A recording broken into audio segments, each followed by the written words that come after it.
भगवत स्वरूप सज्जनों, सीता सहचरी देवियों, श्रद्धामयी माताओं, आपकी शिव स्वरूप उपस्थिति कथा के गुणार्थ, लक्ष्यार्थ, नेतार्थ, आत्यंतिक एकांतिक अर्थ को प्रकट करे। आपकी गंभीरता गंभीरतम प्रकाशना का कारण बनाए। आप शिव स्वरूप श्रोताओं के श्री चरणों में कथा में आए हुए शब्द रूप पत्र पुष्प फल अर्पण करने के क्रम में कथा रस से अभिषेक करते हुए श्रीमद् भागवत सप्ताह ज्ञान यज्ञ को आधार बनाकर भगवान की कथा कहने सुनने का तीर्थराज प्रयाग श्री गंगा जी की गोद में बैठकर सौभाग्य हासिल करें। साधु साधु साधु, यह कथा की प्रस्तावना है। साधु, इसी फ्रेमिंग में कथा होगा। देखिए, आपको कथा सुनने का मन है तो आगे बैठिए, और नहीं सुनने का मन है तब भी आगे बैठिए।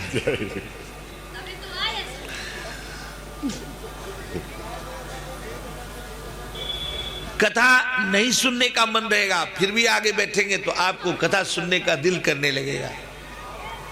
सबसे ज्यादा जो कथा बरसती है, अपनी कृपा बरसाती है, तो आगे वाले के श्रोताओं की तरफ करती है कृपा की रूप। फिर उससे बचकर मध्यम में, फिर आग पीछे धीरे धीरे कम होता जाता है। इसलिए कथा में भी जब भी बैठे तो आगे बैठे। साधु, आगे बैठने से कथा आपको ज्यादा कृपा कराती है। साधु, कथा काउंसलिंग करती है, कथा आपके पक्ष की दलील रखती है भगवान के कोर्ट में, और भगवान को आपके फेवर में डिसाइड कराती है। साधु साधु साधु, इसलिए आगे बैठे। आगे बैठने से कथा आपको लेकर के इमोशनल हो जाती है। कथा इमोशनल रहती है अपने आगे बैठे हुए श्रोताओं के लिए। बहुत भावुक रहती है कथा, स्वयं में भावुक रहती है। साधु साधु, तो इसलिए जब भी कथा कहीं भी हो, प्रयास रहे आपका कि आगे बैठे। साधु,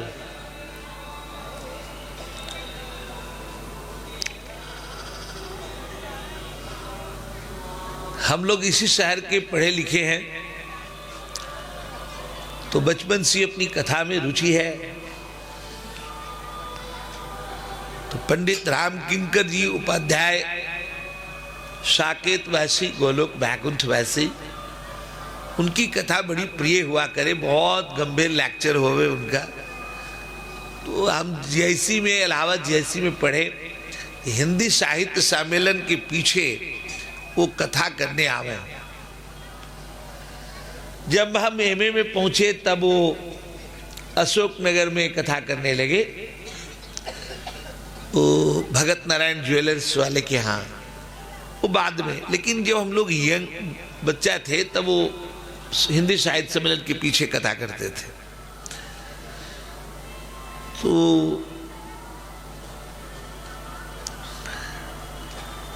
बाद वाली कथा सेठ जी जब दुकान बंद करें तब से शुरू हो गए। 9 बजे से शुरू हो गए, रात के 10 बजे तक चले। पूरे प्रयागराज के लोग उसमें इकट्ठे हो गए। श्री राम किंकर जी को श्री राम कथा में जिनने सुना है, कौन कौन से लोग राम कथा सुनी है? किंकर जी से हाथ उठाएं। राम किंकर जी से सुना है? राम किंकर जी को कहते हुए सुना है? आपने सुना है? आपने हाथ उठाया, सुना है?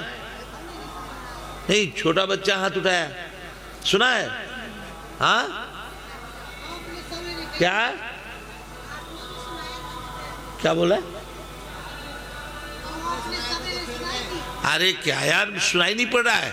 ये जो माइक से आवाज जा रही है आपको सुनाई नहीं पड़ रहा? मैं बोल रहा हूं कि श्री राम किंकर जी एक बड़े कथाकार थे। अब वो शरीर में नहीं है, उनको श्री राम कथा कहते हुए कितने लोगों ने सुना, ये मैं पूछ रहा हूं। उनका शरीर मिर्जापुर का था। श्री राम कथा बहुत अच्छा कहते थे। आप गूगल में सर्च करके उनसे कथा सुन लीजिएगा तो आपको पता चलेगा कितनी गहराई तक जाते हैं वो।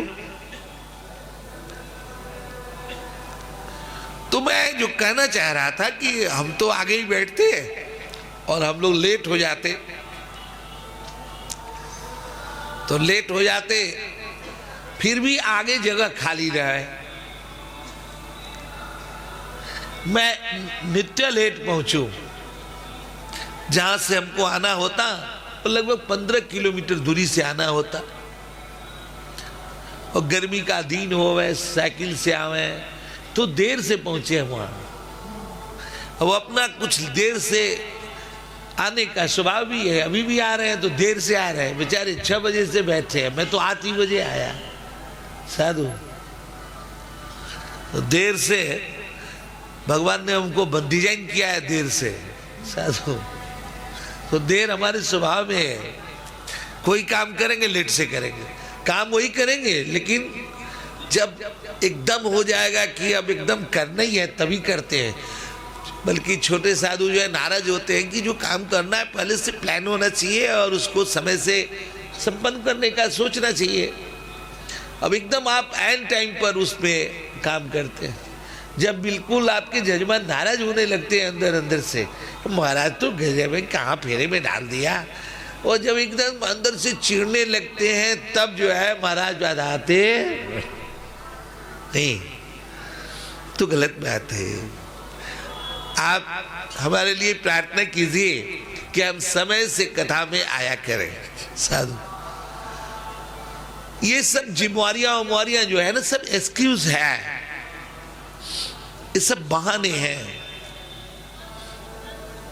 किसी की कोई जिम्मेवारी नहीं होती है, सब भगवान की जिम्मेवारी है, यही कथा है। और बाकी मैं जिम्मेवारी के कारण नहीं आ सका और बहुत सारी रिस्पॉन्सिबिलिटीज है, ये सब बातें करना बिल्कुल एक्सक्यूज है, ये गलत है।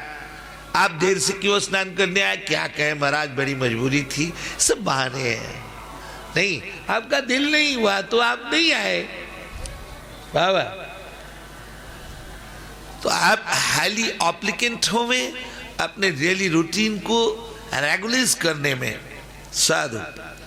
भगवान से प्रार्थना करते हैं कि हमारा डेली रूटीन रेगुलाइज होवे, ठाकुर जी की कृपा बरसे और आप सभी का भी रूटीनल लाइफ ओके होवे। जो मैं कह रहा था कि आगे जगह खाली रहता, चारों तरफ भरा रहता, मैं डेली आगे ही जाकर बैठता।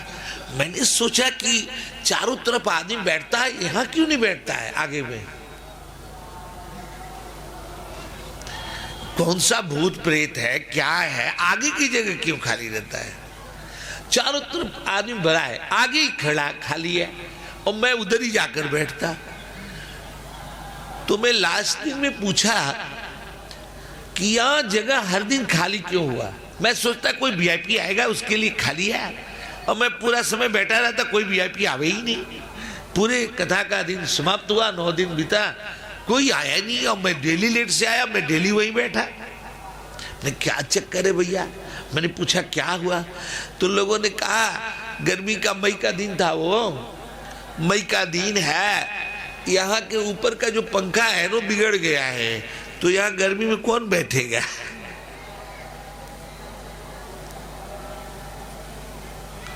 हमको तो पता ही नहीं चला कि पंखा बिगड़ा है कि बना है। मैं तो इस पर सोचा ही नहीं बाबा, मैं तो कथा ही सुनने में लगा रहा। लेकिन किसी ने बोला इधर पंखा ही नहीं, कौन बैठेगा महाराज? भगवान की वनवास की कथा चल रही है और हम पंखा में बैठ के कथा सुनेंगे। श्री राम की वनवास की कथा चल रही है, ये विडंबना है साधु। श्री राम वनवास को जा रहे हैं और आपको इस बात की चिंता है कि पंखा है कि नहीं है। क्या गजब! इतना बचा बचा के कथा सुनेंगे तो व्यथा कैसे दूर होगी साधु? ठंडी गर्मी वर्षा में खुले में श्री राम रहेंगे और आपको पंखा नहीं है तो कथा में बैठने जैसा नहीं है, सोफा नहीं है, कुर्सी नहीं है, गद्दा नहीं है, क्या? एक सज्जन ने मुझसे कहा एक बात कि महाराज जी, मैं आपकी कथा तो सुनता हूं, परंतु आपकी इस कथा में बहुत नॉर्मल टाइप के लोग रहते हैं, अति साधारण। अब हम तो इतने गरीब टाइप के लोग रहते हैं, उनके साथ बैठ के मुझे कथा सुनने में एक मतलब एक मुश्किल सा होता है। मैं कुछ कह नहीं पा रहा हूं महाराज जी। एकदम साधारण फटे हाल लोग बगल में बैठे हो, कथा सुने, ऐसा सज्जन कहे। मैं आपसे प्रार्थना कर रहा हूं कि आप भगवान के साथ बैठकर कथा सुनिए। आपके हृदय में ठाकुर हो, ठाकुर ही कथा कहने सुनने में कारण बनाए। ठाकुर की उपस्थिति से कथा कहीं सुनी जाए। साधु साधु साधु।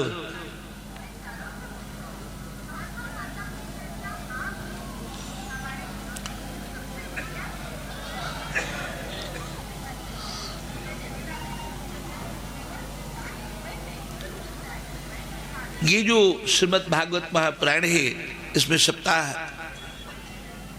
की जो महात्म कथा है, सप्ताह ज्ञान की, वो 2 कथाएं मैं आपसे पूर्व में निवेदित किया हूं। और इसमें आया है कि वक्ता का मुंह पूरब हो तो श्रोता का उत्तर, और श्रोता का वक्ता का उत्तर हो तो श्रोता का पूरब।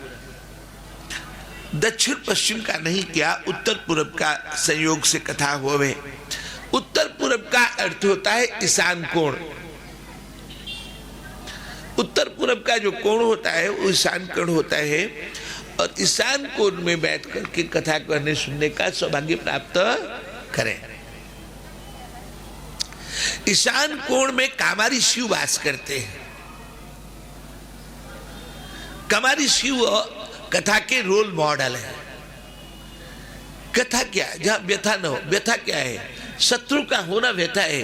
गीता कहती है कि तेरा सबसे बड़ा शत्रु काम है, क्योंकि काम की जो अनुकूल है वो मित्र घोषित होता है, जो काम के प्रतिकूल नजर आता है वो हमारा दुश्मन घोषित होता है।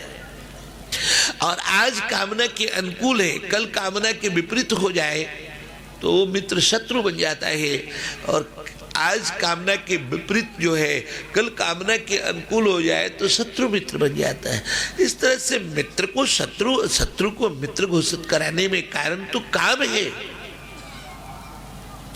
काम बड़ा शत्रु है, क्योंकि मित्र को शत्रु बनाता है, शत्रु को मित्र बनाता है। सबसे बड़ा शत्रु तो काम ही है।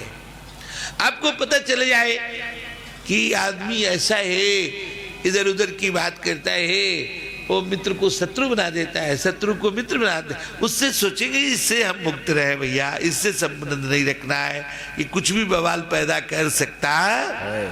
तो सबसे बड़ा बवालिया, सबसे बड़ा दंगाई, सबसे बड़ा उपद्रवकारी, सबसे बड़ा षड्यंत्रकारी तो हमारे अंदर काम बैठा हुआ है, जो मित्र को शत्रु बनाता है, शत्रु को मित्र बनाता है। ऐसे काम को मारने वाले जो कामारी शिव हैं, वह हमारे कथा के लिए रोल मॉडल है। उनके ध्यान करने से हमारे अंदर का काम मर जाया करता। अजी कामारी शिव तो जीव नहीं शिव है। जीवत्व में शिवत्व की घटना घटे, इसलिए कथा कहीं सुनी जा रही। शिव होना क्या है?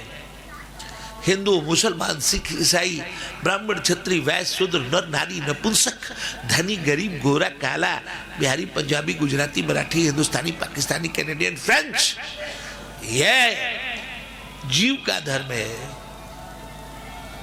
कोई नर है, कोई नारी है, कोई नपुंसक है, कोई गोरा है, कोई काला है, कोई लंबा है, कोई ठिकना है। ये सब जीव के धर्म है। शिव तो इन सब से अलग है। वो तो असंग है, तटस्थ है, निर्लेप है, निर्विकार है, सबसे अछूता है, सबसे अलग है। ये नर नारी नपुंसक होना उसे छूता नहीं है। वो नर नारी नपुंसक होने का साक्षी है, गवाह है। साधु वो ब्राह्मण क्षत्रिय शूद्र होने का गवाह है, वो धनी गरीब होने का गवाह है, वो गोरा काला होने का गवाही करता है। वो आई विटनेस है, चश्मदीद गवाह है, वो साक्षी है। साधु तो साक्षी शिव है। वो रोगी निरोगी, वो जवान बच्चा बूढ़ा, मरने का, जीवन का, जन्म लेने का, वो साक्षी है, गवाह है। साधु साधु उस गवाह का नाम शिव है। उस साक्षी का नाम सनातन का अल्टीमेट है, सनातन शाश्वत जो अनंत है, नित्य है, वो गवाह है, साक्षी है। आजकल बहुत लोग वैज्ञानिक रूप से कहने लगे हैं कि भगवान तो एक एनर्जी है। ना, एनर्जी नहीं है, नॉट एनर्जी, बट एनर्जी का जो गवाह है, जो साक्षी है, एनर्जी जिसके रेफरेंस में है, जिसकी एनर्जी है और जिसके द्वारा है और जिसके लिए है, वो साक्षी है। साधु साधु साधु साधु परमात्मा गवाह है हमारे होने का। साधु हमारे हर करने और हर कहने का वो गवाह है। गवाह मतलब कुछ नहीं, गवाह मतलब नथिंगनेस। वो कुछ नहीं होकर सब कुछ है, वो शिव है, वो शिव है, वही आत्मा है। साधु तो उत्तर पूर्व के ईशान कोण का ध्यान करके कथा होवे। वक्ता का मुंह पूरब तो श्रोता का उत्तर, वक्ता का पूरब तो श्रोता का उत्तर। इस तरह से उत्तर पूर्व ईशान कोण में भगवान शिव का कामारी का ध्यान होवे। और फेस टू फेस कथा जब होगी तो ये बहुत ही नॉर्मल है, ये सेकेंडरी है, फर्स्ट नहीं है। फेस टू फेस जब कथा होती है तो वक्ता को पता चलता है कि श्रोता हमको देखेगा तो श्रोता सज धज के आएगा, वक्ता सज धज के आएगा। और श्रोता को पता चल गया कि वक्ता हमको देख रहा है, वो भी सज धज के आएगा। तो बजाय कथा होने के व्यथा होने भगवान की श्रृंगार की झांकी देखनी है, भगवान की लीला झांकी देखनी है। स्वयं को देखना और दिखाना कथा नहीं है, ये तो बाजार में होता है। भगवान को देखने के लिए, उस आत्म स्वरूप को देखने के लिए, उस शिव को देखने के लिए हम यहां आए हुए। साधु साधु साधु ये है उत्तर पूर्व की कथा। फिर इसके बाद में आया कि कथा कहने वाला नियम धर्म से रहे, सुनने वाला भी नियम धर्म से रहे, भूमि शयन करे, ब्रह्मचर्य आदि का पालन करे, क्योंकि ब्रह्म की कथा हो रही है। जब ब्रह्म की कथा होती है तो ब्रह्म के लिए सर्वाधिक ग्राहक ब्रह्मचारी होते हैं। ब्रह्म को पसंद होना, ब्रह्म को पसंद करना, ब्रह्म की पसंद बनना, ब्रह्मचारी होना। ब्रह्मचारियों की पसंद ब्रह्म है और ब्रह्म की पसंद ब्रह्मचारी। साधु साधु साधु इसीलिए बड़े बड़े जो वक्ता हैं, श्रोता हैं, सब ब्रह्मचारी या और बहुत दिन तक से ब्रह्मचर्य में रहना संभव समझने के लिए नहीं है। तो उसके लिए श्री सनक सनंदन सनातन सनत कुमार ने उपाय निकाली कि सप्ताह भर भैया नियम धर्म से रहो, कलयुग लगा है, नियम धर्म से सप्ताह भर रहो। तो एक बार शुरुआत हो जाएगी, लाभ मिलेगा तो अपने आप आपको उसकी परमानेंसी का भी धीरे धीरे एक्सरसाइज आप में होने लगेगा कि भैया ये जब अच्छी चीज है तो इसको मेंटेन किया जाए। लगना कुछ नहीं है, ब्रह्मचारी होने में लगना कुछ नहीं है। नॉर्मल रूटीन मेंटेन करना, एबनॉर्मल न होना ही ब्रह्मचारी होना है। ब्रह्मचारी मतलब कुछ नहीं बाबा, अपने को कुछ नहीं मानना ही ब्रह्मचारी होना है। ब्रह्मचर्य नष्ट कैसे होता है? जिसको अभिमान रहता है मर्द होने का, जिसको अभिमान रहता है स्त्री होने का, नपुंसक होने का, धनी गरीब होने का, गोरा काला होने का, वो च्युत होता है, भ्रष्ट होता है, डिस्ट्रैक्ट होता है। और जब कुछ नहीं मानता है तो क्या करेगा? वो कहाँ गिरेगा? कुछ अपने को मान ही नहीं रहा। भगवान बुद्ध कहते हैं ब्रह्मचारी वो होता है जो अरहंत होता है, जिसके अहम का अंत होता है, वो ब्रह्मचारी होता है। और जो अहंकार में होएगा वो च्युत होएगा। अभिमान का आधार देह है, इसीलिए देहाभिमान कहते हैं। जवान आदमी कथा में नहीं रहता है, कारण क्या है? जवान आदमी की कथा में न होने का कारण क्या है? जवान आदमी का शरीर सुंदर होता है, मजबूत होता है, तो उसका अभिमान भी टाइट रहता है। और जैसे जैसे बुढ़ापा आता है, साधु साधु, हड्डी मांसपेशी चमड़ी सब सिकुड़ने लगे, झुकुड़ने लगे, तब आदमी का अभिमान डाउन होने लगता है। और जितना अभिमान डाउन होता है उतना ही वो सत्य के नजदीक होता है। और सत्य मतलब ब्रह्म, और ब्रह्म के नजदीक होकर के वो ब्रह्मचर्य में जीने लगता, कथा में होने लगता साधु। भगवान बुद्ध जिसको अरहंत कहते हैं, भगवान महावीर स्वामी उसी को अरिहंत कहते हैं। ध्यान से सुनिएगा, दो शब्दावली में आपको सुनाने जा रहा हूं, एक अरहंत और एक अरिहंत। जैनी लोग उसको अरिहंत कहते हैं और बुद्ध की परंपरा में बौद्धिस्ट लोग उनको अरहंत कहते हैं। अहम का अंत होना ही अरहंत पद है। और अरि मतलब होता है शत्रु, शत्रु का अंत होना। और सबसे शत्रु कौन है? गीता के अनुसार काम। तो काम का अंत होना, अहम का अंत होना ही अरिहंत होना है। अरिहंत और अरहंत दोनों एक ही बात है। साधु साधु, तो जिसने अपने शत्रु को मार दिया है, इस दुनिया में सबसे बड़ा शत्रु कौन है? जो सबको मार देता है, सबका शत्रु है कामदेव। वो कामदेव सबका शत्रु है, उसको मार कहते हैं। क्या बोलते हैं उसको? मार। वो सबको मार देता है, वो सबको मार देता है। और जो मार को कुचल देवे कुमार होता है। मार को जो कुचल देवे, रगड़ देवे, वो कुमार होता है। वो कुमारी हो वह, कुमार हो वह। साधु साधु साधु।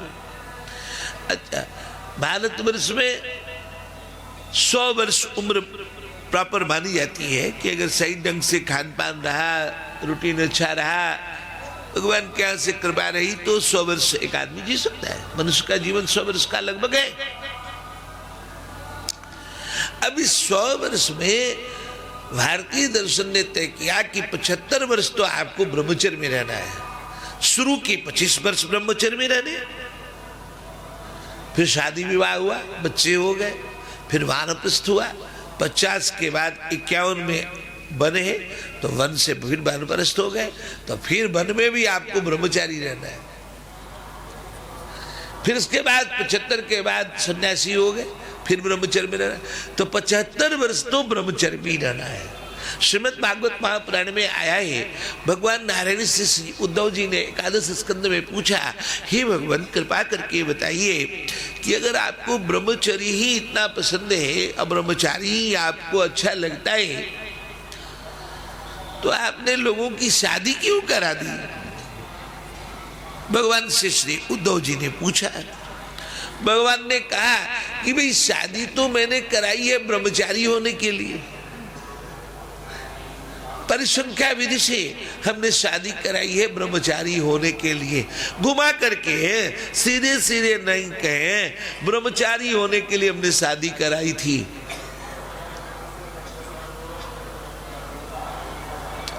एक तो सीधे सीधे ब्रह्मचारी होना है, एक जरा घुमा करके।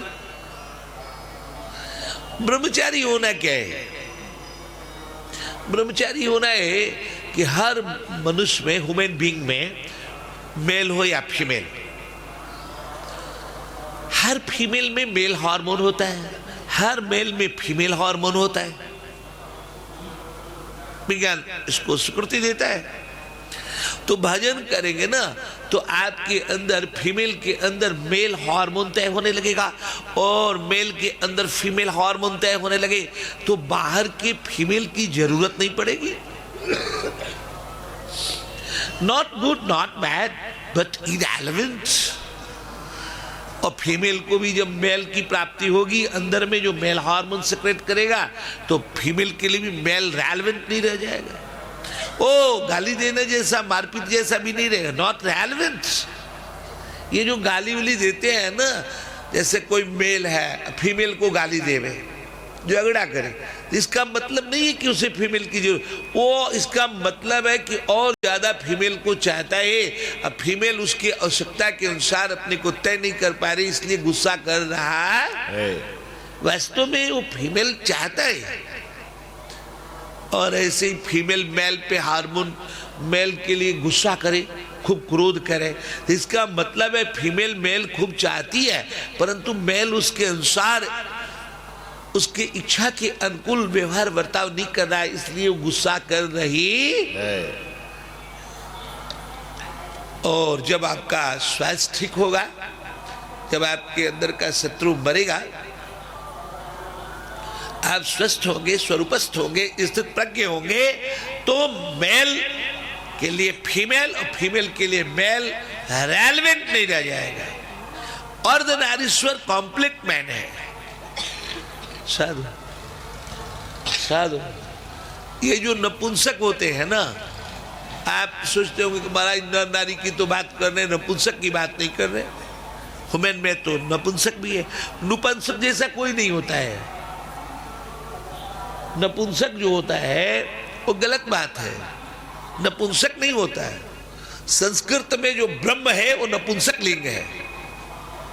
केवल भगवान ही नपुंसक होता, बाकी कोई नहीं। वो जो साक्षी है ना, जो नर नारी कुछ भी नहीं है, वही नपुंसक है, बाकी कोई नपुंसक नहीं होता है। ये जो नपुंसक बाजार में दिखते हैं, जिसको आप नपुंसक समझते हैं, ये नपुंसक नहीं होते। ऐसा नहीं कि इनमें कामना वासना नहीं रहती है। बस इनके जो प्राइवेट पार्ट हैं वो अविकसित होते हैं, उनके जनेंद्रिय से वो विकलांग होते हैं। जैसे कोई में आंख की विकलांगता है, किसी में हाथ की, किसी में पैर की, तो जिनके जनेंद्रिय में जो रिप्रोडक्टिव ऑर्गन्स हैं, उसमें जिसको विकलांगता होती है, वही नपुंसक समाज में माना जाता है। वास्तव में नपुंसक होना तो आदमी के मन में ही कामना वासना न हो तब तो नपुंसक है। ऐसा तो होता नहीं उसके अंदर। साधु, वो तो और ज्यादा एबनॉर्मल टाइप का होता है सब। क्योंकि जिसमें, जैसे देखिए होता क्या है, मैं आपको बताऊं कि जैसे पैर टूट जाएगा, लंगड़ा आदमी हो जाता है, पैर कट जाता है, तो और उसका मन करता है रेस दौड़े। सुपियरिटी इज द कॉम्पोजिशन ऑफ इंफियरिटी। तो नपुंसक जो है और ज्यादा काम वासना में लिप्त होने लगता है, क्योंकि उसको उसकी जनेंद्रिय जो है अविकसित है, तो और ज्यादा उस पे वो ओवर एक्टिंग करता है। नपुंसक और ज्यादा बेकार टाइप का होता है सब। जिसका जो चीज, जैसे अंधा है ना, तो अंधा है, उसको दिखता नहीं है, तो उससे जब आप बातचीत करेंगे तो ऐसा बतियाएगा जैसे उसी को दिख रहा है, आपको नहीं दिख रहा है। यही शो करेगा वो किताब में बोलेगा कि फलाना पुस्तक में फलाने अध्याय में फलाना श्लोक है। अब ये सब कहने की क्या जरूरत है यार? श्लोक का जो कंटेंट है, जो उसका मैटेरियल पार्ट है, उस पर बात करो। नहीं बात, उसमें क्या थीम है वो बताओ ना। ये बताने की क्या जरूरत? उसको इस बताने में मजा ज्यादा आता है कि हमको दिख रहा है, आपको नहीं दिख रहा। वो दरअसल जानबूझ के नहीं करता, अनकॉन्शियसली करता है। ऐसे ही नपुंसक जो है बाबा और ज्यादा विषयी दिखता, ओवर एक्टिंग करता है। साधु, मैं आपको निवेदन किया भगवान की तरफ से कि जो भजन करते हैं, एक बार ध्यान की कक्षा चल रही थी, एक स्वामी जी ध्यान की कक्षा करावे, वो 8 घंटा ध्यान होवे, 2-2 घंटा का 4 सेशन होता था, 15-15 बीच में 15-15 मिनट का छूट होता था, 8 घंटा भजन में रहना होता था। तो तब मैं यंग था साधु, मेरी अवस्था तब 15-17 साल रही होगी। तो उधर हम लोग जाते तो स्वामी जी सेशन में सब कोई को मौन रहना होता था, और संध्याकालीन सेशन में आदमी अपनी फीलिंग शेयर कर सकता है और अपना बातचीत लिख करके आप दे सकते थे कि ध्यान के विषय में आपकी अनुभूति क्या है। तो मैं तो बच्चा था,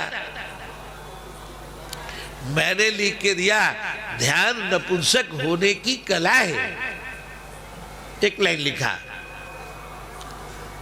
अब भैया रे मैं तो लिख के दे दिया, अब जो बवाल मचा, ऑर्गेनाइजर लोग कहने लगे ये तो ध्यान को डिफेम करने जैसा हो रहा है, ये तुमने कैसे लिख दिया। अरे मैं कहा मैं अपनी अनुभूति लिखा यार, मुझे लिखने का छूट था, मैं लिख दिया, तुम्हें जो कहना है तुम भी कहो। अब बोलने लगा ध्यान तो नपुंसक नहीं बनाता। मैंने कहा नहीं बनाता तो तुम लिख दो, मैं मना थोड़े कर रहा हूं कि नहीं। महाराज जी ने तो सबको लिखने के लिए छूट दिया है। तो महाराज जी ने हमको स्पेशल बुलाकर पूछा कि तुम इसमें क्या लिखा। हमने कहा कोई तुम्हारे जैसा नहीं लिखता, तुमने इसमें क्या लिख दिया। अरे मैं कहा मुझे जो महसूस हुआ मैंने लिखा। क्या नपुंसक होने की बात तुमने कही है। हमने कहा मैं नपुंसक होना बियॉन्ड मानता, बिलो नहीं मानता, यह नपुंसक नहीं, सौकाल नपुंसक नहीं। मैं तो केवल ब्रह्म को, साक्षी को, आत्मा को, गवाह को ही नपुंसक समझता हूं, जो हर नर नारी होने का गवाह है, धनी गरीब होने का, ब्राह्मण क्षत्रिय वैश्य शूद्र होने का गवाह है, उसको मैं मानता हूं। जो जीरो स्टेट है उसको मैं नपुंसक होना मानता। जो नथिंगनेस से एवरीथिंगनेस की यात्रा कराए, साधु साधु, मैं तो उस पूर्ण को नपुंसक मानता। साधु वो सब कुछ है, वो कुछ नहीं है। जब मैंने बात कही तो महाराज जी ने हमारी पीठ थपथपाई, कहा बहुत अच्छा तू कह रहा है। तो हमसे पूछने लगे क्या तुम्हारा आशय यह है कि आदमी ऊर्जा विहीन हो जाएगा। हमने कहा नहीं महाराज, हमारा ऐसा मानना है कि जैसे एक कमरा है, कमरे में सारे सामान बिखरे पड़े हैं, तो कबाड़ घर की तरह लगता है, बहुत लगेगा, बहुत सारा सामान है, और उस सामान को बॉक्स के अंदर, अलमीरा के अंदर, आजकल तो सोफा में भी बॉक्स बनने लगा और बेड में भी बॉक्स बनता, सब रख दिया जाए और एकदम कमरा खाली खाली दिखने लगे। ऊर्जा नष्ट नहीं हो गया, ऊर्जा का बाबा ढंग से ऊर्जा का संरक्षण होगा बाबा, उसको चुरा करके रखा जाए, छिपा करके रखा जाए। ऊर्जा तो है, ऊर्जा बहुत बड़ी है, परंतु वो सुरक्षित है, वो थोड़ी थोड़ी बात में स्फोट नहीं करता रहता है बाबा। अपने को मर्द दिखाने के लिए किसी को गाली देना, किसी को मारने लगना, ये सब वो नहीं करता बाबा। वो शांत है, कूल काम है। साधु साधु साधु, हिमालय जैसा धीर गंभीर है, तनिक तनिक में हिलता डोलता साधु। महाराज जी से मैंने शेयर किया, महाराज जी हमको बहुत मानते थे, हमको बच्चे जैसा मानते थे साधु। अब महाराज जी नहीं है, गोलोक बैकुंठ सचखंड में महाराज जी का वास हो, हम भगवान से प्रार्थना करते हैं। महाराज जी बहुत हमें मानते थे साधु साधु साधु। हम लोग भगवान से प्रार्थना करते हैं कि आने वाले दिन में कोई ऐसा समय मिले जिसमें हम लोग साधन भजन के लिए एक कैंप लगा सके ठाकुर जी, जिसमें भजन किया जाए, बाकी कुछ और काम न किया जाए। भोजन वोजन जो सादा बंदिया है और केवल भजन की विधियों का अनुशीलन करना होवे साधु। ये तो कथा एक तरह से सैद्धांतिक निरूपण होता है। बहुत जिनकी विशेष प्रज्ञा होती है वो सुनते हैं तो वो उसे उसी वक्त जी भी लेते हैं। बाकी सबके लिए संभव नहीं होता कि हर सुनी हुई चीज को, हर जानकारी में आई चीज को जी लेवे।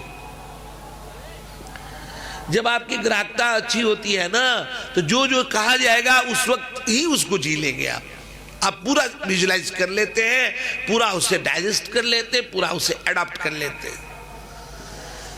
साधु साधु साधु। बाकी सामान्य आदमी के लिए तो टाइम टेकिंग जॉब होता है, कही गई चीज और जीने में तो अंतर होता है। साधु साधु साधु। अब मैं श्रीमद् भागवत महापुराण का जो शुरुआत है वो मैं आपके यहाँ निवेदित कर रहा हूँ।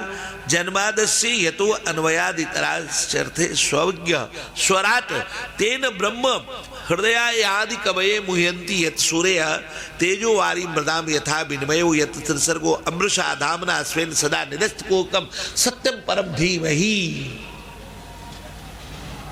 जिससे सृष्टि का उत्पत्ति पालन और संहार होता है। जन्मादस्य का अर्थ है जन्म और पालन और संहार, उत्पत्ति पालन संहार, वो इसमें समा गया। यतो अन्वया दी तरह आश्चार्थे, वह इसमें बना करके समा गया। देखिए हम सनातनी लोग मानते हैं कि भगवान इसको बनाकर सृष्टि में समा गया, और मुसलमान, यहूदी और ईसाई मानता है कि परमात्मा इसमें समाया नहीं है, बल्कि परमात्मा के बनाने की जो कला है वो इसमें समाई रहती, वो खुद इसमें समाया नहीं रहता। लेकिन हम क्या मानते हैं कि इसमें खुद वो समा गया। कैसे? वो जो मुस्लिम, यहूदी, ईसाई होते हैं, जो मॉनिज्म मानते हैं, वो मानते हैं कि परमात्मा उसी तरह से है जैसे घड़ा बनाने वाला घड़ा में खुद नहीं घुसता। घड़ा बनाने की जो कला है, घड़ा बनाने में के जो उसकी शैली है, उसका जो दिमाग है, उसका तो घड़ा में परिचय मिलता है, लेकिन घड़ा बनाने वाला खुद घड़ा में घुस गया, ये तो कहना, ये मुस्लिम, यहूदी, ईसाई मानता है। हम लोग मानते हैं कि वो खुद ही घुस गया। अब हमारी बात सही है कि उसकी बात सही है? अब आप कहेंगे भाई आप हिंदू हैं तो हिंदू की बात ही सही कहेंगे। नहीं, every subject should be examined bye its own originality. हम सत्य का ध्यान करते हैं। हमारे यहाँ सत्य ही नारायण है। ऐसा जिसके जीवन में व्रत है वो सत्यनारायण व्रत कथा सुनने वाला सनातनी है। हम सत्य को ही भगवान मानते हैं। हम सत्य के आग्रही हैं, हम सत्याग्रही हैं। साधु, भारतवर्ष को स्वतंत्र कराने में जो सबसे बड़ा आंदोलन हो गया वो सत्याग्रह था। साधु, तो हम सत्याग्रही है।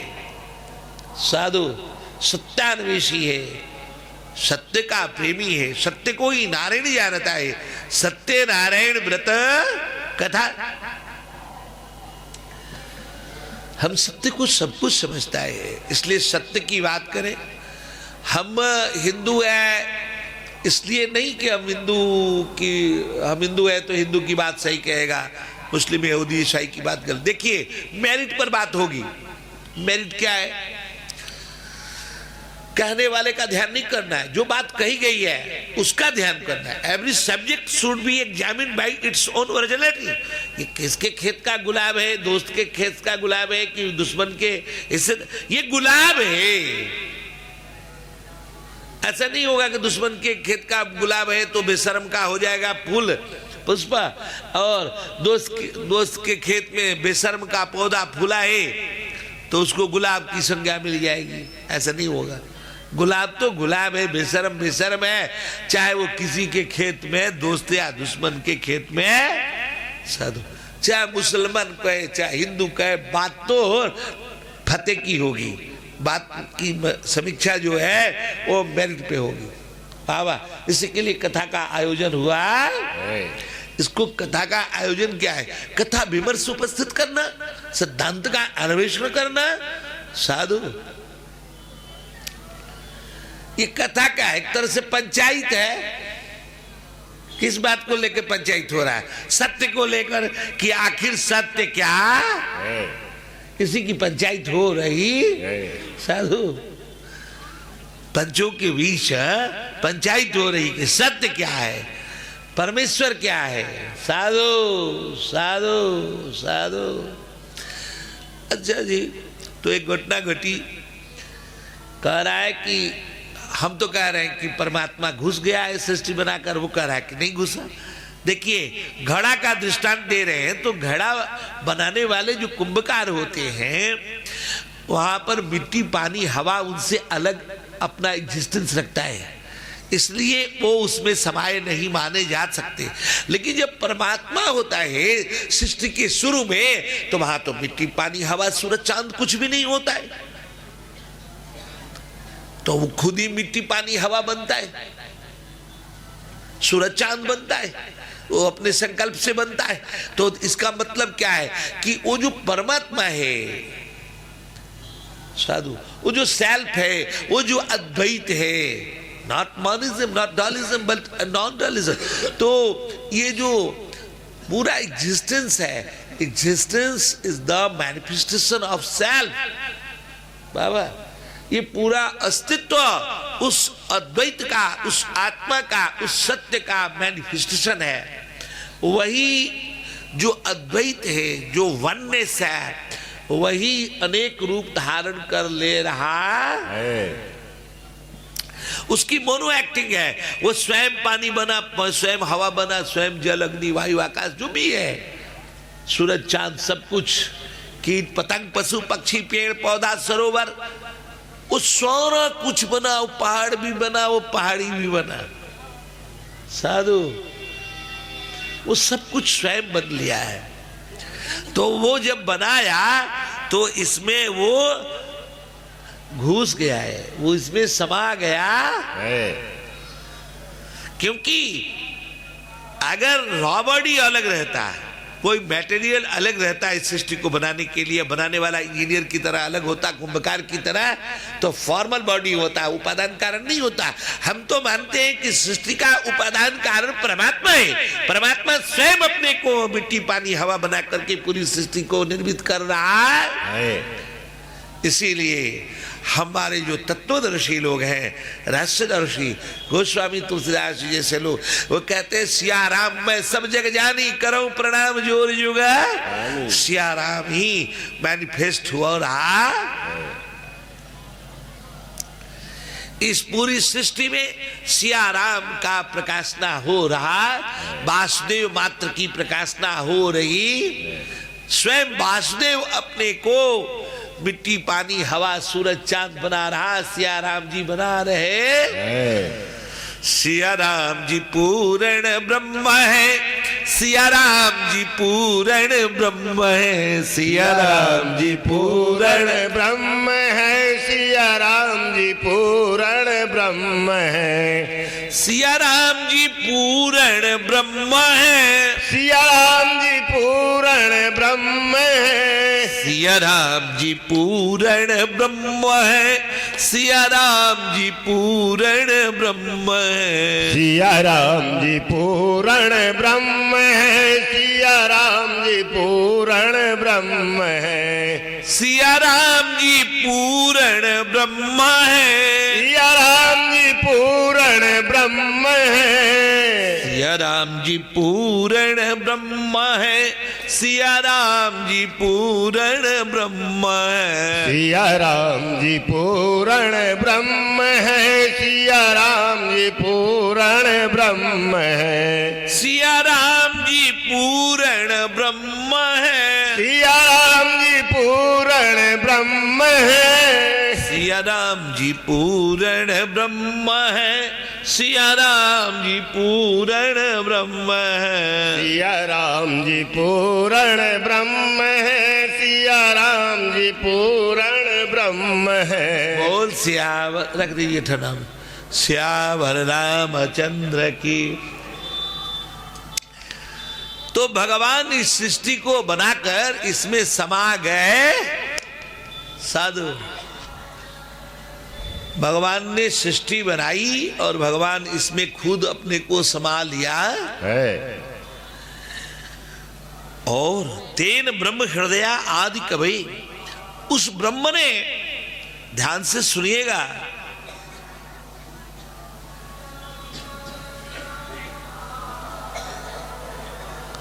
वो जो परमात्मा है वो ब्रह्मा के हृदय में वेद ज्ञान को संकल्प मात्र से अवतरित प्रकाशित कर देता है। भगवान को इच्छा होती है कि ब्रह्मा को वेद ज्ञान होवे और इतने मात्र से हो जाता है। तेन ब्रह्म हृदयादि कवये मुह्यन्ति यत्सूरया, जिसमें बड़े बड़े सुरमा, बड़े बड़े योगी तपस्वी, ऐसा है ना। एक तो बाहर में अखाड़े में जो लोग लड़ते हैं उनको सुरमा कहते हैं, और जो अंदर के अखाड़े में लड़ते हैं, ये तेरा अखाड़ा है ना, साधु लोग भी तो लड़ रहा है अंदर में।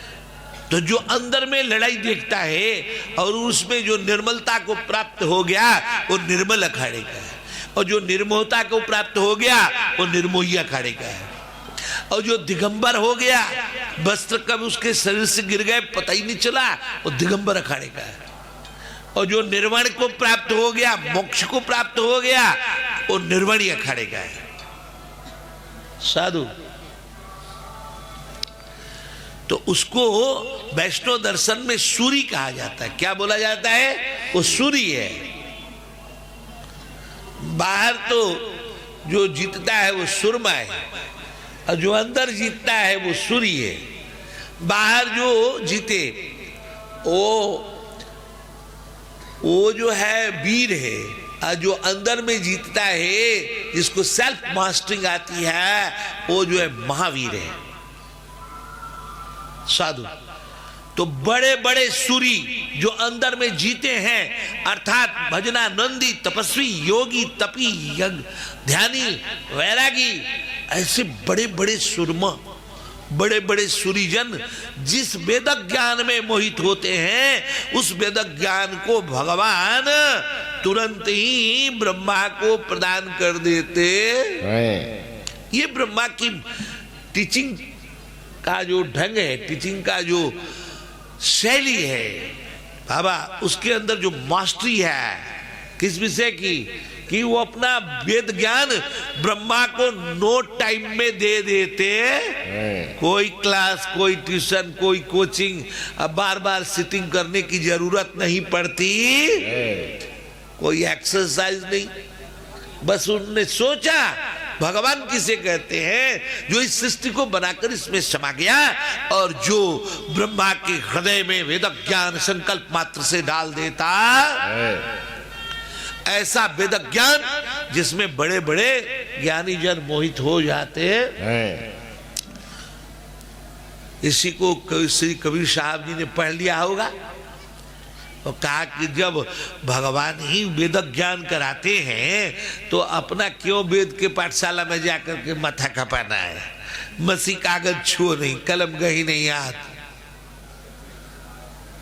बाबा ढाई आखर प्रेम का पढ़े सो पंडित होए। बाबा यूं मैंने आपको निवेदन किया, किसी को अगर ज्ञान प्राप्त करना है तो उसे पढ़ने लिखने की कोई जरूरत नहीं है। वो बस केवल परमात्मा का ध्यान करे, सेल्फ का ध्यान करे, आत्मा का ध्यान करे। आत्मा का ध्यान मतलब नथिंगनेस से एवरीथिंगनेस का ध्यान। कुछ नहीं होना ही आत्मा है। आत्मा मतलब क्या? कुछ नहीं।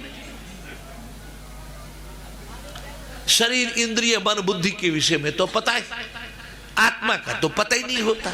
वो तो गवाह है, साक्षी है, वो कुछ नहीं होकर सब कुछ होता है, ऐसा तो होता नहीं है कुछ भी। इसीलिए भगवान बुद्ध ने ध्यान की गहराइयों में जाकर के आत्मा को कहा, अनात्मवाद की फिलॉसफी दिया। आत्मा है ही नहीं, आत्मा का मतलब है अनात्मा। आत्मा का न होना ही आत्मा होना है। जो कुछ नहीं होकर सब कुछ होता है साधु, उसको आत्मा कहते साधु। ये जो जीरो स्टेट है, मैं बार बार कह रहा हूं साधु, हर सत्र में लगभग कहता रहता हूं। दास यही प्रयागराज का पढ़ा लिखा है, जीआईसी से इंटर किया है, विंग क्रिश्चियन कॉलेज से डिग्री ग्रेजुएट किया है, पोस्ट डिग्री जो है इलाहाबाद विश्वविद्यालय की है, पोस्ट ग्रेजुएशन इलाहाबाद विश्वविद्यालय से किया। तो बहुत दिनों तक इलाहाबाद में रहा है।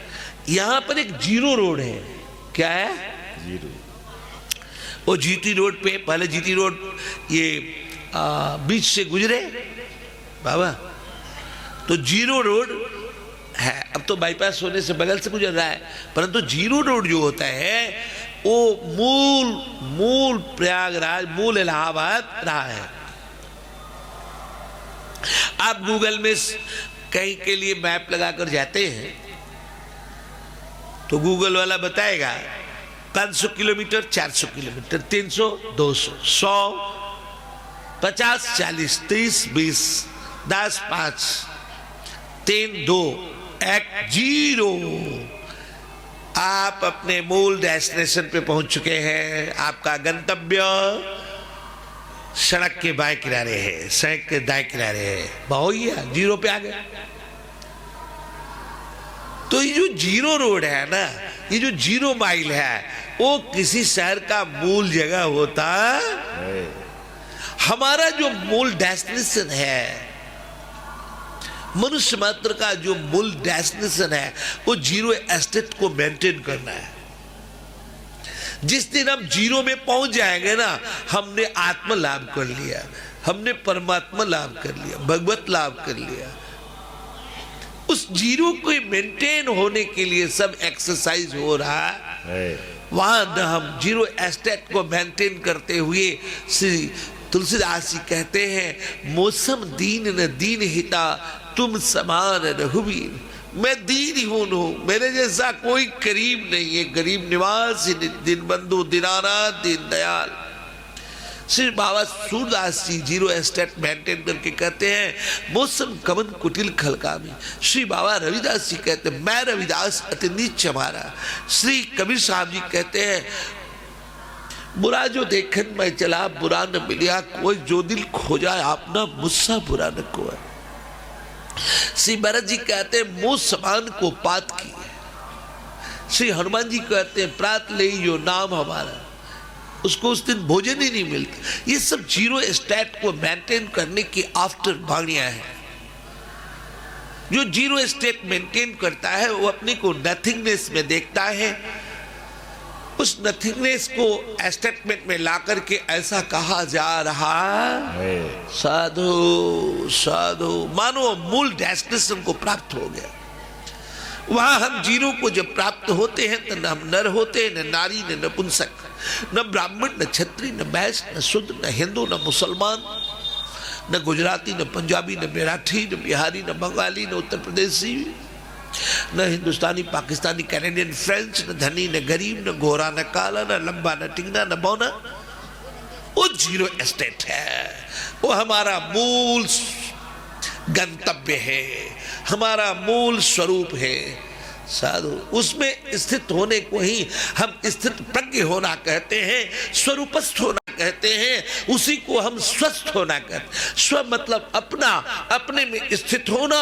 हमारा अपना स्वरूप न नर का है न नारी का है, ये न नपुंसक, ये तो रूप है, धनी गरीब रूप है, गोरा काला रूप है। हमारा स्वरूप जो है वो तो साधु साधु अद्वैत है।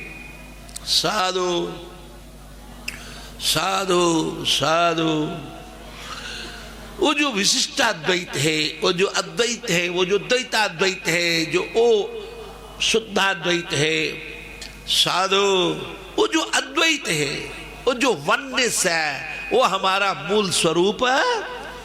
हाँ, या तो इस ज्ञान को प्राप्त होने के लिए हमको कुछ नहीं करना है, हमको केवल सेल्फ का मेडिटेशन करना है, सेल्फ का ध्यान करना है, उस वननेस का ध्यान करना। सदगुरु कबीर कहते हैं समझे कि गति एक है, एक रास्ता को प्राप्त होना। सिया राम में सब जग जानी, भगवान में सबको सब में भगवान को देखना, अपनी आत्मा में सबको सब में अपनी आत्मा को देखना, उस जीरो स्टेट को मेंटेन करना। साधु साधु साधु, यह जो ज्ञान है यह किताब पढ़ने से नहीं आता साधु। अब मैं आपको सच बताऊं, एक बड़ी प्यारी बात कही है भगवान श्री कृष्ण के श्री पिताजी श्री वसुदेव जी ने श्री देवर्षि नारद को पाकर के कहा, हे देवर्षि नारद जी, आपके आने पर हम गृहस्थियों को ऐसा ही सौभाग्य दिखता है जैसे ससुराल में रह रही स्त्री के घर पे कोई उसके पीहर से आ जाए। ससुराल में रह रही स्त्री को अपने पीहर, अपने मैके, अपने निज गांव से आया हुआ कोई पुरुष जब मिलता है और उस पीहर की बड़ाई करता है, उसकी बातचीत हाल चाल बतावे, तो तत्क्षण वो ससुराल में रह रही स्त्री अपने मैके पीहर में चली जाती।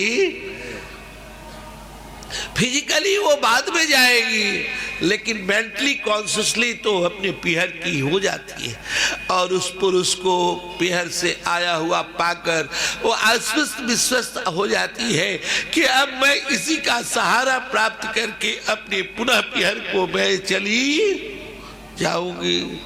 तो हे संत भगवान, श्री वसुदेव जी कह रहे हैं, संत भगवान, आपके आने के बाद वही स्थिति मेरी हो रही है। ये संसार जीवात्मा के लिए ससुराल है और इसका मूल जो पीहर है, डेस्टिनेशन है, भगवत धाम है, शिवलोक, सचखंड, बैकुंठ, गोलोक, साकेत साधु हमारा मूल धाम है। वहां से जुड़ करके कोई पुरुष आता और वहां की बात करता है, उस जीरो स्टेट की बात करता है, तो हमारे दिल को छू जाता साधु। और हमें भी अब भरोसा होता है, अब वो दिन दूर नहीं कि हम भी उस अवस्था को अचीव कर इसी के लिए मेला में आया गया साधु। सारी मेला की समस्या क्या है? जीरो को, उस वननेस को मेंटेन न होने देने में अपने को वीआईपी महसूस करना। कुछ मेला में बने रहे, यही आपकी प्रॉब्लम है। कुछ नहीं होना, मिल जाना ही मेला का आनंद है। पानी शक्कर में डाली जावे, घुले नहीं, यही समस्या है। शक्कर न घुल गया तो शरबत बनेगा ही नहीं।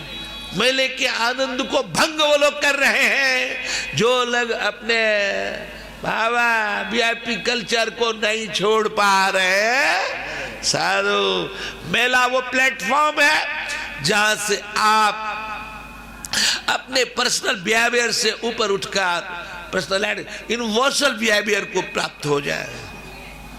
यूनिवर्सल छलांग लगाने के मेला प्लेटफॉर्म है, लॉन्चिंग पैड है बाबा। अपने साइकोलॉजिकल लाइफ से अपने बाबा फिलोसफिकल लाइफ को आप जंप कर जाए साधु।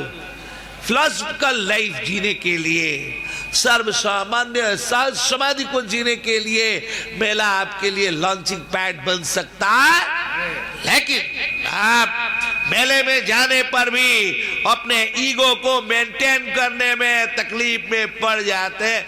मैं सच टाइप का तकिया लेता हूं बाबा, इस तरह का मेज कुर्सी और इस तरह का बेड बिस्तर होना, इस तरह का रूटीन बाबा डिकंडीशनिंग ही मुक्ति है। कंडीशन होना बद्धात्मा होना है। डिकंडीशनिंग मुक्ति है। हमारा कोई कंडीशन नहीं, दाई विल बी डन, उसकी इच्छा पूरी होगी। आज भी मेला में 95% लोग मेला में जो आते हैं उन्हें पता नहीं होता कि रात्रि में हम कहाँ विश्राम करेंगे, कहाँ सोएंगे, क्या खाएंगे, क्या पिएंगे। ओ श्रद्धालु बनकर उस परमात्मा पर विश्वास करके चले आते जो सबका गार्जियन है, साधु साधु, जो सबका माई बाप है। हम उसके यहां जा रहे, हम अपने पिहर जा रहे, हम तीर्थ यात्रा में जा रहे हैं, हम अपने मूल डेस्टिनेशन को, मूल स्वरूप को उपलब्ध होने की दिशा में आगे बढ़ रहे हैं। जो तीर्थ यात्रा में बढ़ रहे हैं, हमको कोई डर नहीं लग रहा। इस तीर्थराज प्रयाग की धर्मपत्नी का नाम श्रद्धा है। यहां जो श्रद्धा से आते हैं, श्रद्धालु बन के आते हैं, उन्हें तनिक कष्ट नहीं होता। साधु साधु साधु। और जो शंका से जीते हैं, भाव शंकालु होते हैं, उनको बहुत कष्ट होता। वहां आकर भी वो आ नहीं पाते। सारी तकलीफ क्या है मेला की? मेला की सारी तकलीफ है। इस मेला को डिजाइन किया यूनिवर्सल, मतलब यूनिवर्सल फॉर्म से डिजाइन किया मेला। उस श्रीमान योगी जी ने बोला मेला के लिए कि हमने 90 करोड़ लोगों की व्यवस्था की हुई है और 90 करोड़ लोग एक दिन नहीं आते हैं और भगदड़ में मर जाते हैं। कैसे हुआ ये मालूम है? ये जितना जमीन इलाट हुआ, साधु संतों को पंडाल दिया, व्यवस्था दी, वो तो मेला ने तय कर लिया कि भाई इतने स्क्वायर फीट में घेरा बना है, छाजन बना है, तो उसमें इतने लोग समा जाएंगे। और बाबाओं ने क्या किया, लिखा नाम जगत गुरु, और जगत को अंदर आने नहीं दिया, केवल वीआईपी को अंदर आने दिया और नाम रख लिया जगत गुरु। सारे दरवाजे बंद हो गए और मजबूर आम जनता जा करके नदी के किनारे सो गई भगदड़ में। जो कुछ भी हुआ, बाबा काश सभी लोग अपने दरवाजे खोले रहते। साधो साधो। तो वो दुर्घटना, वैसे तो दुर्घटनाएं जो भी होती है सब प्रारब्ध से होती है बाबा। वो सौभाग्यशाली आत्माएं थी जो ऐसा हुआ, लेकिन दुनियाई दृष्टिकोण से तो दुर्घटनाएं बाबा, सबको एक तकलीफ है साधु। लेकिन वो बड़ी आत्माएं थी, उनके मृत्यु को सब लोग याद कर रहे हैं, सारे तीर्थयात्री याद कर रहे हैं, नमन कर रहे हैं, सब श्रद्धांजलि दे रहे हैं। मनी मन स्मरण करके तीर्थयात्रा में आए हुए लोगों के स्मरण में होना ही उनकी मुक्ति का आधार बन रहा है। जो भी डुबकी लगा रहे हैं उनका स्मरण रखते हुए मानो उनकी तरफ से डुबकी लगा रहे। साधु अच्छा ही हुआ, जो भी होता है सब में अच्छाई ढूंढना हमारा धर्म बनता है। वो जब वहां सो रहे होंगे रात में और जो भीड़ चढ़ी होगी तो सपने देख रहे होंगे गंगा में नहाने में। साधु साधु। और उस रात की सपना उनका दिल में क्या आ रहा होगा, आप उसको जरा सा कल्पना में लीजिए। श्री गंगा जी के पावन तट में जो सो रहा है साधु, उसका दिल तो नहाने में और कई बार डुबकी लगा रहा। साधु साधु। जिसका सपना गंगा जी में स्नान करना बना हो, उसके हजार नहाना घटित हो रहा। साधु साधु साधु साधु साधु। मैंने कहा, श्री कबीर साहब जी ने कहा कि गोविंद जय जय गोपाल जय जय, गोविंद जय जय गोपाल जय जय, गोविंद जय जय गोपाल जय जय, गोविंद जय जय गोपाल जय जय। राधा रमण हरि गोविंद जय जय। बोल श्री राधा रमण भगवान की जय। बस इसी श्लोक में कहकर बंद कर देंगे। शुरुआत हो जाए फिर कल देखा जाएगा। साधु। श्री कबीर साहब जी कहते हैं, बिन गोपाल ठौर नहीं कतहूं, बिन गोपाल ठौर नहीं कतहु। साधो, कोई स्थान ऐसा नहीं जो गोपाल का नहीं हो। गोपाल मतलब गैया पालने वाला, गैया पालने वाले का सारा जगह है। नहीं नहीं, मुझ राम गोपाल दास को भगवान ने 100 एकड़ जमीन दिलाया। कितना दिलाया? अभी अक्टूबर में रजिस्ट्री हुआ। बिन गोपाल ठौर नहीं। भैया गैया का गोबर उठाता है, गैया का ग्वाला है, चरवा है, तो गैया के लिए जगह चाहिए। वो आपको जगह नहीं चाहिए, इसलिए पांडे जी को सिविल लाइन में जगह दिलाता है और राम गोपाल को जंगल का जगह दिलाता। जिसको जहां का चाहिए वहां का दिलाएगा। साधु, आपकी जरूरत आवश्यकता की पूर्ति होती है। आप हृदय से जो चीज चाहेंगे वो तो तय हो जाएगा। और गोपाल का एक और अर्थ, गो मतलब इंद्रियां, गो गोचर जहां मन लग जाए ये सब माया जा। गो मतलब इंद्रियां, और इंद्रियों का जो संयम करना है, इंद्रियों को जो रेगुलेंस देखना है, वो गोपाल है। जो अपने इंद्रियों को कंट्रोल करे, रेगुलेंस करे, वो गोपाल है। और जो इंद्रिय संयमी लोग हैं वो इस दुनिया में कहीं भी जाएंगे, पूजे जाएंगे, वो सबके दिल में वास करते है। सारी धरती उन्हीं की होती है। अरे संकट तो इंद्रिय लंपट होने में है। संकट तो इंद्रिय लंपट होने में है, गोपाल होने में है संकट नहीं है। गोपाल का तो सब जगह है। साधु, बिन गोपाल ठौर नहीं कतो। साधु साधु, एक अर्थ ये हुआ। साधु साधु साधु, आपको अगर पूरी दुनिया की भूमि अपनी देखनी है तो आपको गोपाल का हो जाना हो गया। और क्या, गोपाल को तत्वतः समझकर गोपाल को प्राप्त होवे। साधु, गोविंद जय जय गोपाल जय जय, गोविंद जय जय गोपाल जय जय, राधा रमण हरि गोविंद जय जय, राधा रमण हरि गोविंद जय जय। तेजो वारी मृदम यथा विनिमयो यत्र त्रिसर्गो मृषा। जैसे धूप जब खूब तेज होता है जेठ की दोपहरी में, तो सड़क पे आगे पानी छलछलाता हुआ बहता हुआ दिखता है। रेगिस्तान में मृग को सरिता का दर्शन होने लगता है।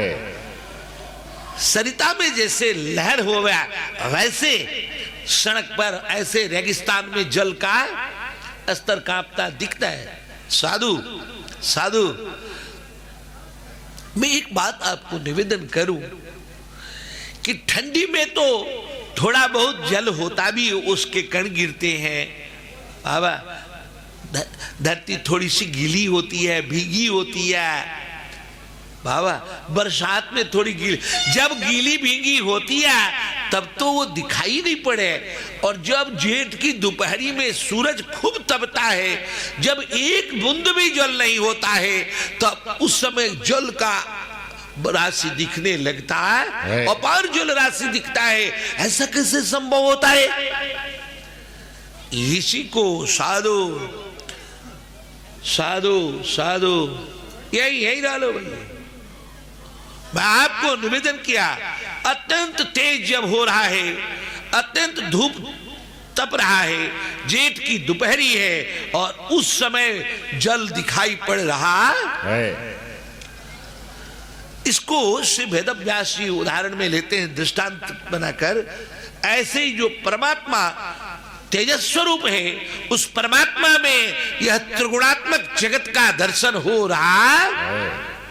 साधु, यह जो नाम रूपात्मकम जगत है, इसका जो दर्शन हो रहा है, वो वास्तव में तो ये है ही नहीं। जो दिख रहा है वो नहीं है, और जो नहीं दिख रहा है वो है। इसी को माया कहते हैं। मां का अर्थ होता है नहीं, और या का अर्थ होता है जो नहीं हो करके है और जो हो करके नहीं है उसे माया कहते हैं। साधु भगवान कहते हैं, वेदव्यास जी कहते हैं कि जैसे तेज में तेजो वारी, वारी मतलब जल, तेज मतलब धूप, तेज में जैसे जल दिखता है वैसे ही परमात्मा रूपी तेज में यह संसार रूपी जल दिख रहा है, वास्तव में है नहीं।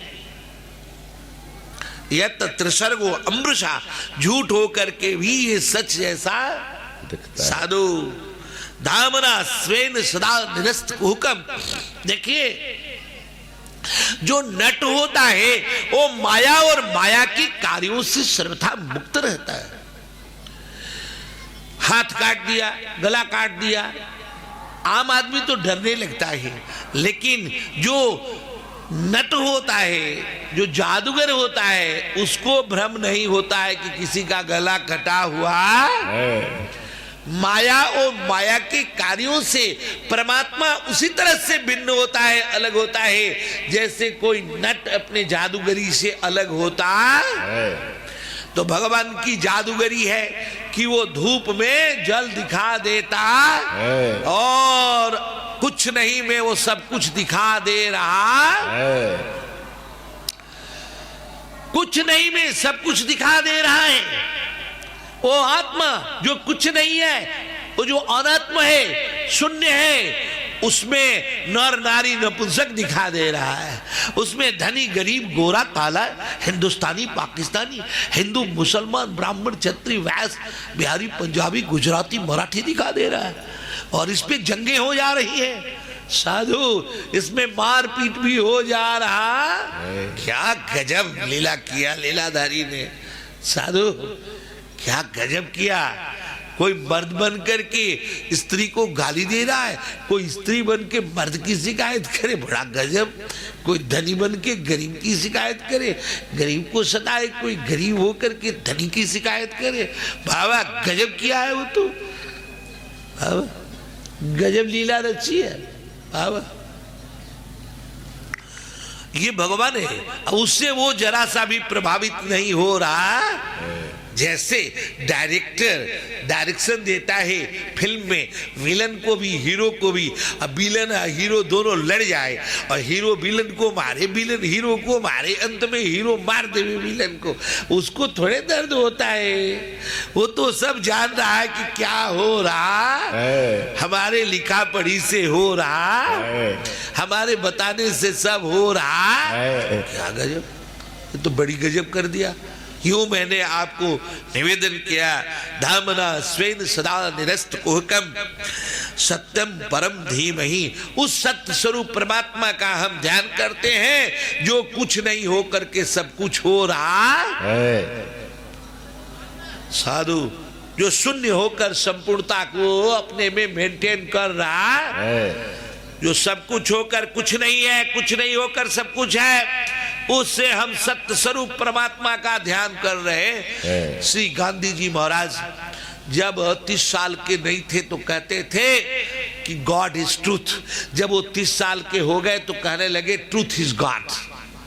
सामान्य आदमी को तो अंतर समझ में नहीं आएगा, लेकिन श्री गांधी जी से किसी ने पूछा कि तब तो आप 30 साल के नहीं थे तो कहते थे कि गॉड इज ट्रूथ, अब ट्रूथ इज गॉड कह रहे। दोनों में अंतर क्या है?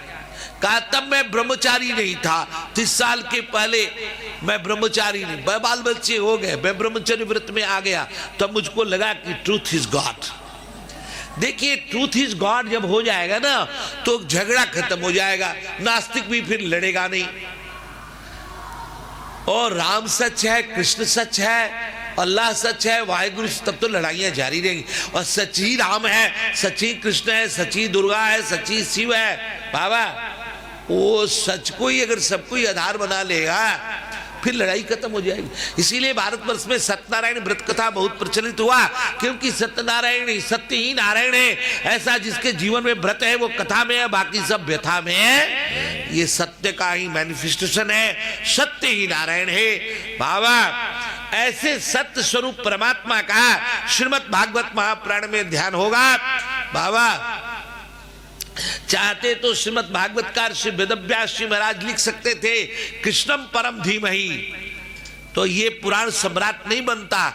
ये सत्य का ध्यान करके मानो सब पे शासन कर रहा साधु सारे पुराणों का ही प्रतिनिधित्व करता है। सत्य स्वरूप परमात्मा का हम ध्यान करते हैं। सत्यम परम धीमहि, सत्य स्वरूप परमात्मा का ध्यान करना इसलिए सबसे आसान सबसे कठिन कुछ नहीं होकर सब कुछ सत्य है। सत्य बोलना बहुत आसान है। आपको न प्राणायाम करना है, न मॉर्निंग वॉक करना है, न हवन करना, न जप करना, न तप करना बाबा, न गंगा नहाना, कुछ भी नहीं करना है, केवल सच बोलना। जहाँ झूठ बोलने की बात है मौन हो जाइए, क्या करना है, चुपे रहिए भाई, आप ना समझ लो, हमने इसमें बोलेगा। सच बोलना, सच बोलने से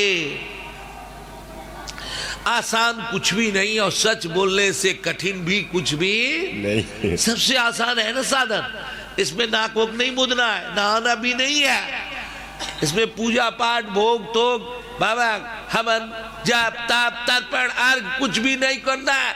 बस गंगा जी में संकल्प करके जाना है। क्या जाना है कि हम जो है भैया सत्य बोलेंगे।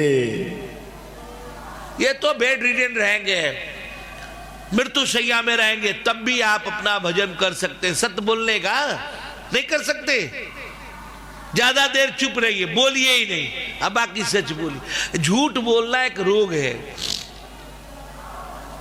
छोटे बच्चे झूठ बोलते हैं माई बाप से गलती छिपाने के लिए। नौकर झूठ बोलता है मालिक से अपनी गलती छिपाने के लिए। पत्नी झूठ बोलती है पति से गलती छिपाने के लिए। अब पत्नी विधवा हो गई, स्वयं मालकिन हो गई, बूढ़ी हो गई, बच्चे के बच्चे हो गए, अब क्यों झूठ बोल रही है? तुम आप माई बाप बन गए, अब तो बच्चे नहीं है, अब माई बाप भी झूठ बोल रहे, गार्जियन भी, अब बाबा जी बन गए, अब आप क्यों झूठ बोल रहे हैं महाराज? इंक्वायरी टू सेल्फ, आप क्यों झूठ बोल रहे हैं महाराज? आपको क्या तकलीफ हो रही है? नहीं बात, आपको तो दूध रोटी मिल रही है, आपका बाबागिरी तो है ही, आप झूठ क्यों बोलते हैं महाराज? आप इसका सर्वेक्षण करें ना, झूठ क्यों बोलते हैं? आपको बताना पड़ेगा ना, ये आपसे पूछा जाएगा आपने झूठ क्यों बोला? आप कह रहे थे कि सत्यम परम धीमहि और झूठ बोलते हैं। सबसे आसान सरल साधन है सत्य को ही परमात्मा मानना। साधु जो चीज जैसी है उसको स्वीकार लेना। साधु साधु ये बात आपको हमें ध्यान में रखनी है। और अगर आपने आज से संकल्प कर लिया कि हमको अब आजीवन मरने के दिन तक झूठ नहीं बोलना है, बस जानिए आपका भागवत सुनना साकार हो गया। यही एक श्लोक श्रीमद् भागवत जी का ये प्रथम श्लोक है मंगलाचरण का। सारा मंगल मंगल होएगा। साधु साधु साधु, आंख मुदना नहीं, नाक रोदना नहीं, कुछ करना नहीं, केवल सच बोलना है। ये आसान है कि नहीं? ये तो सबको बात समझ में आ रही होगी। झूठ बोलना रोग है, मानसिक रोग है। कितने लोगों को तो पता भी नहीं चलता है कि मैं झूठ बोल रहा हूं, अनावश्यक झूठ बोलते रहते हैं, फालतू ही झूठ बोलेंगे। और जो ज्यादा बतियाएगा वो ज्यादा झूठा बोलेगा। इसलिए ज्यादा नहीं बतियाना चाहिए और अपनी बात को पूर्ण विराम देना। आज की कथा में वाणी में विराम। जय सिया।